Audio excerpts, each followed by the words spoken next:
नमस्ते साथियों। आज हम एक ऐसे विषय पर गहराई से चर्चा करने जा रहे हैं जो ब्रह्मांड का सबसे बड़ा सत्य है। आज हम शब्दों की मर्यादा से ऊपर उठकर आत्मा की उस अदालत में खड़े हैं जहां न कोई वकील चलता है, न कोई दलील। यहाँ केवल एक ही गवाह है, एक ऐसा कानून जिससे न कोई राजा बच सका है और न ही कोई रंक, जिसे हम और आप कहते हैं कर्मा। आधुनिक विज्ञान कॉज एंड इफेक्ट कहता है और हमारा अध्यात्म कर्मा। अक्सर लोग सोचते हैं कि बुरा करके हम बच निकलेंगे या अगले जन्म में देखा जाएगा, लेकिन याद रखिए, समय का पहिया घूमता है और कर्मा किसी को माफ नहीं करता। जो बोया है उसे इसी जन्म में काटना ही पड़ता है। आज के 5G और AI के दौर में इंसान को लगता है कि वो तकनीक से प्रकृति को मात दे देगा, वो चालाकी से कानून को चकमा दे देगा, वो बंद कमरों में किए गए षड्यंत्रों से बच निकलेगा। लेकिन याद रखिए, इस ब्रह्मांड का एक अपना ऑपरेटिंग सिस्टम है जिसे कर्म का विधान कहते हैं। यहाँ न कोई डिलीट बटन है और न ही इनकॉग्निटो मोड। निरंतर अदृश्य CCTV कैमरा चालू है। आज का युग इंस्टेंट का युग है। इंस्टेंट कॉफी, इंस्टेंट मैसेज और अब इंस्टेंट कर्मा। वो समय गया जब कहा जाता था कि अगले जन्म में देखेंगे। अब कुदरत अपना हिसाब इसी जीवन की बैलेंस शीट में पूरा कर रही है। कर्मा का सिद्धांत एक अटूट विधान। हमारे शास्त्रों में कहा गया है, कराग्रे वस्ते लक्ष्मी करमध्ये सरस्वती। इसका अर्थ है कि हमारे हाथ ही हमारा भाग्य लिखते हैं। कर्म कोई सजा नहीं है, बल्कि ये एक इको है। आप पहाड़ पर जाकर जो चिल्लाएंगे वही लौट कर आएगा। अगर आप नफरत बांट रहे हैं तो प्रेम की उम्मीद करना मूर्खता है। आज की दुनिया में लोग इसे इंस्टा कर्मा कहते हैं, क्योंकि अब हिसाब होने में सदियां नहीं लगती। आज का किया हुआ कल आपके दरवाजे पर दस्तक देता है। कर्मा ब्रह्मांड का सबसे सटीक एल्गोरिदम, द मॉडर्न लॉजिक। आज के समय में कर्मा कोई रहस्यमयी जादू नहीं है, बल्कि ये एक प्योर लॉजिक है। आप सोशल मीडिया पर जो एंगेजमेंट देते हैं वही आपकी फीड में आता है।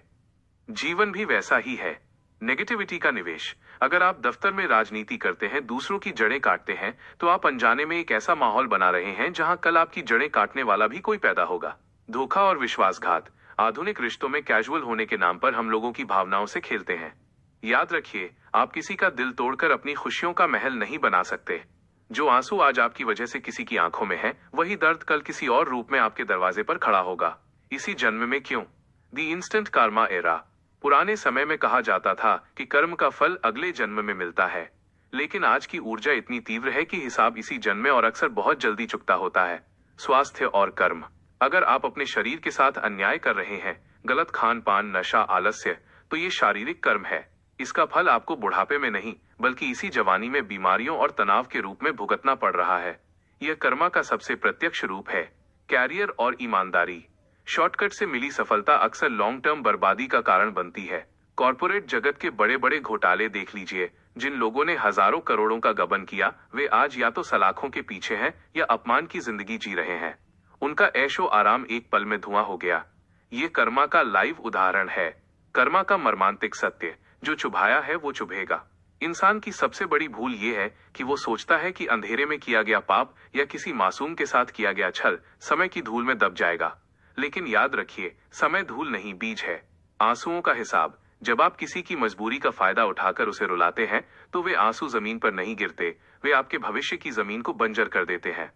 आधुनिक जीवन कांच के घरों में रहने वाले शिकारी। आज हम सोशल मीडिया पर चमकते चेहरे देखते हैं, लेकिन उन चेहरों के पीछे छिपी तड़प को नहीं देख पाते। रिश्तों का कत्ल। आज लोग रिश्तों को सीढ़ी की तरह इस्तेमाल करते हैं। काम निकल गया तो इंसान को कचरे की तरह फेंक दिया। लेकिन याद रखना, जिस सीढ़ी को आप तोड़कर ऊपर चढ़े हैं, नीचे उतरते वक्त आपको सहारा देने वाला कोई नहीं बचेगा। षड्यंत्र की गूंज। अगर आप आज किसी के खिलाफ षड्यंत्र रच रहे हैं, तो आप ब्रह्मांड में एक ऐसी फ्रीक्वेंसी छोड़ रहे हैं जो घूमकर आपसे ही टकराएगी। कर्मा एक बूमरैंग है। फेंकोगे किसी और पर वापस आपकी ही गर्दन पर आएगा। कर्मा का सबसे अच्छा उदाहरण हमें रामायण और महाभारत से सीखने को मिलती है।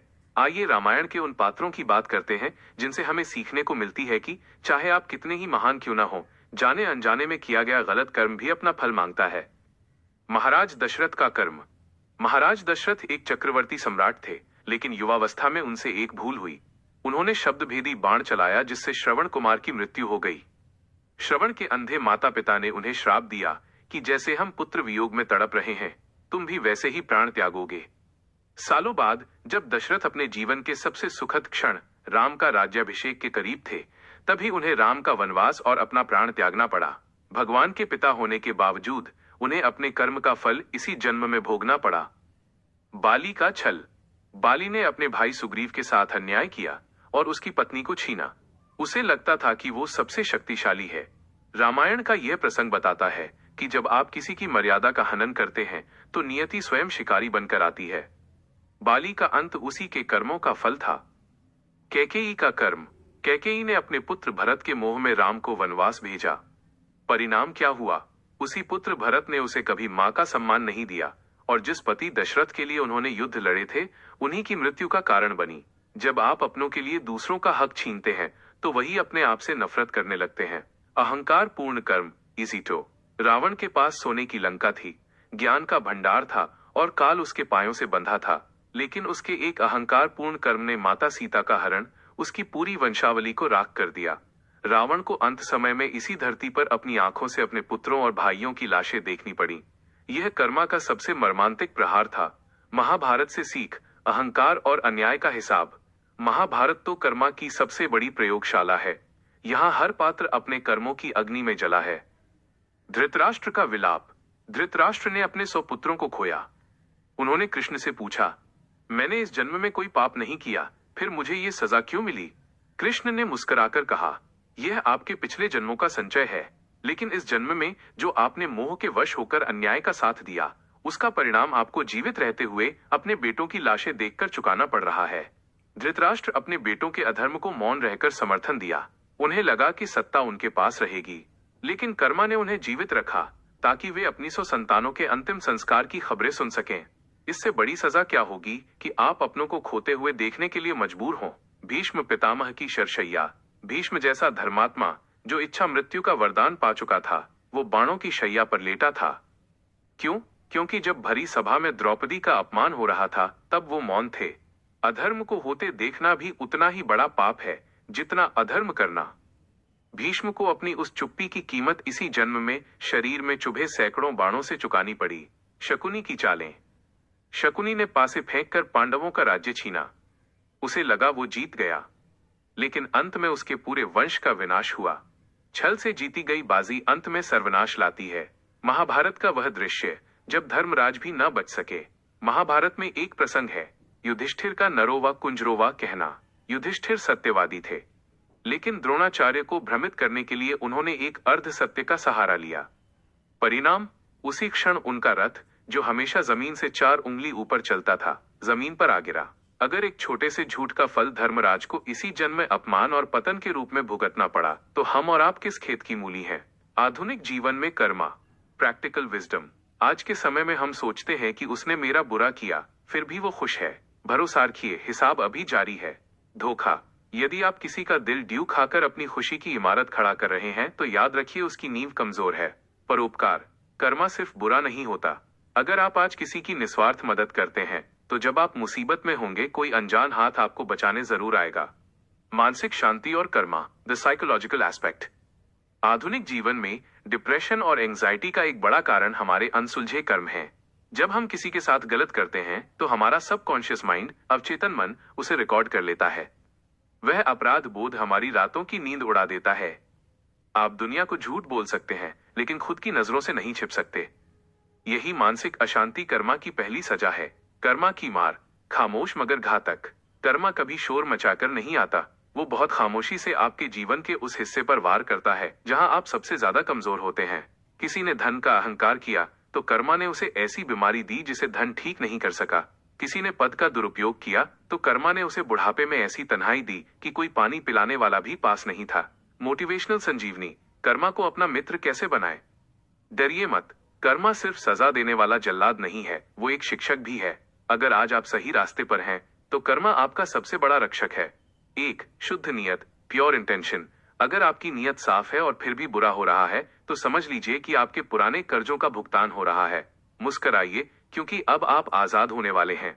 2. मौन सेवा। जब कोई देख न रहा हो तब भी नेक बनिए। जो दान गुप्त होता है उसका फल सबसे सार्वजनिक और गौरवशाली होता है। 3. क्षमा भाव।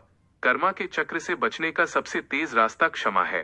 किसी को माफ कर देना आपके ऊपर से कर्मा के एक बहुत भारी बोझ को उतार देता है। कर्मा से बचने का रास्ता, द सॉल्यूशन। लोग पूछते हैं, क्या कर्मा को बदला जा सकता है? जवाब है नहीं, लेकिन उसे सुधारा जा सकता है। एक, स्वीकार्यता, एक्सेप्टेंस। अगर आज बुरा वक्त चल रहा है तो शिकायत मत कीजिए। सोचिए कि शायद ये किसी पुराने हिसाब का निपटारा हो रहा है। इसे हंसकर काटिए ताकि हिसाब खत्म हो, बढ़े नहीं। दो, प्रायश्चित, अटोनमेंट। अगर आपने किसी का दिल दुखाया है तो माफी मांगिए। अहंकार छोड़कर झुक जाना कर्मा के भारी बोझ को हल्का कर देता है। तीन, सेवा, सर्विस। अगर आपसे अनजाने में पाप हुए हैं तो जानबूझकर पुण्य करना शुरू कीजिए। दूसरों के आंसू पोंछिए, किसी की शिक्षा में मदद कीजिए। निष्कर्ष, कर्म बदलो, भाग्य बदलेगा। साथियों, अंत में बस इतना ही कहूंगा कि ऊपर वाले की लाठी में आवाज नहीं होती, पर चोट गहरी होती है। अगर आप चाहते हैं कि आपका कल सुंदर हो तो आज के कर्मों को शुद्ध कीजिए। किसी के साथ छल मत कीजिए, किसी की मजबूरी का फायदा मत उठाइए, क्योंकि जब कर्मा अपना बिल फाड़ता है तो चुकाने के लिए सब कुछ छोटा पड़ जाता है। कर्मा कोई डराने वाली चीज नहीं है, ये तो एक ईमानदार दर्पण है। अगर आपको शीशे में अपना चेहरा खराब दिख रहा है तो शीशा तोड़ने से कुछ नहीं होगा, चेहरा साफ करना पड़ेगा। साथियों, यह जीवन एक रंगमंच है और कर्मा इसका स्क्रिप्ट राइटर। आप पर्दे के पीछे क्या कर रहे हैं, डायरेक्टर ईश्वर सब देख रहा है। याद रखिए, आपकी चालाकी भगवान के न्याय के सामने शून्य है। कर्मा किसी को माफ नहीं करता। ये बात डराने के लिए नहीं, बल्कि आपको जगाने के लिए है। अगर आज किसी का बुरा किया है तो आज अभी जाकर माफी मांग लो। अगर किसी का हक दबाया है तो आज अभी लौटा दो, वरना तैयार रहो, क्योंकि जब समय हिसाब मांगेगा तब देने के लिए आपके पास सिर्फ पछतावा बचेगा। याद रखिए, वक्त सबका आता है, हिसाब सबका होता है, और कर्मा किसी को उधार नहीं छोड़ता। तुम जो दोगे वही पाओगे। अगर प्रेम चाहिए तो प्रेम बांटो, अगर सम्मान चाहिए तो सम्मान दो, और अगर धोखा दोगे तो तैयार रहो, कुदरत तुम्हें ब्याज समेत वो वापस लौटाएगी। अगली बार जब आप किसी के साथ कुछ गलत करने का सोचें तो बस एक पल रुककर खुद से पूछना, क्या मैं इस कर्म का फल भुगतने के लिए तैयार हूं? अगर जवाब ना है तो कदम पीछे हटा लीजिए। आज से ही संकल्प लें कि हम अपने कर्मों के प्रति सजग रहेंगे, क्योंकि हम जो दूसरों को देते हैं वही हमारे पास 1000 गुना होकर लौटता है। उठो और आज से अपने कर्मों की स्याही बदलो, ताकि तुम्हारे भविष्य की कहानी सुनहरी लिखी जा सके। अगर आपने यहाँ तक वीडियो देख लिया है तो आपसे एक विनम्र निवेदन है कि आप वीडियो को लाइक कर दीजिए और साथ ही साथ चैनल को सब्सक्राइब कर लीजिए, ताकि इस तरह की वीडियो की नोटिफिकेशन आपको मिलती रहे। और कमेंट करके जरूर बताएं हमारी ये सुझाव आपको कैसी लगी। Thank you.